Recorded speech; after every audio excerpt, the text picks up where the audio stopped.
Rise and shine. So, for this week's contemplation, um, I want to share a story. And the story is it's about a man who lived in a village. And in this village, water was revered, but it was also scarce. So, this man, every day, he would hike down to the river and collect water in his water vessel. And he did this with great pride and great joy. This is how he cared for his family.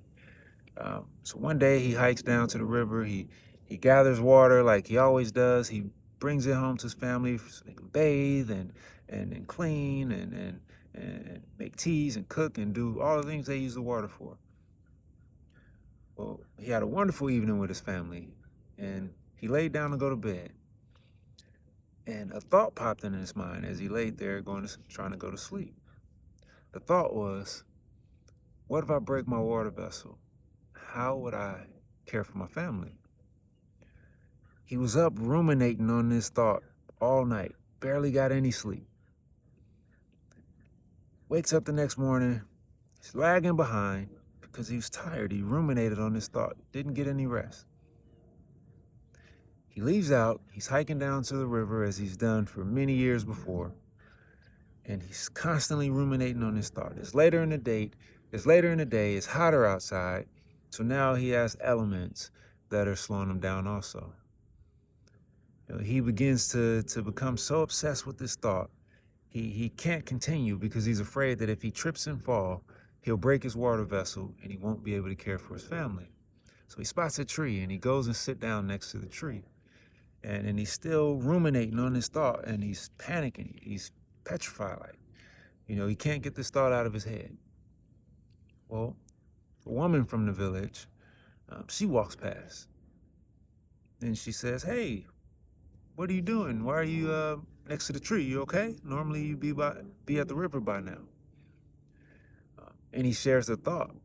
It's like, man, I can't get this thought out of my head.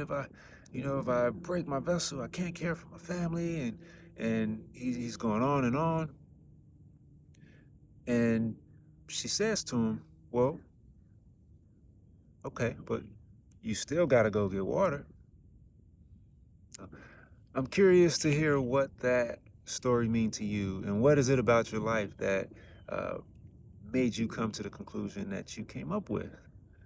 Um, Analyze that. And I'll share a little tidbit, a little bit more. One of my teachers, you know, taught me that one of the ultimate forms of self-love is to not procrastinate. One of the ultimate forms of self-love is to not procrastinate. Uh, and this is because inspiration comes from a very, very deep place, possibly even the soul level. In fact, part of your reason for being here is to express yourself freely. That's a deep desire of every human being, to express ourselves freely. And when you procrastinate, you literally cut yourself off from the juice, the thing that makes life sweet, the thing that makes this whole experience sweet. Um, so one of the best things you could do for your life, for yourself, is to not procrastinate. So as we go throughout this week, uh, let's practice following our inspirations, no matter where they lead us. You have enough knowledge, you have enough awareness and intuition to know if something's getting dangerous and you need to go in a different direction. So don't let that be the deterrent. So follow your inspiration wherever it leads you. I hope this reach whoever it needs to reach, and I hope you have a wonderful day.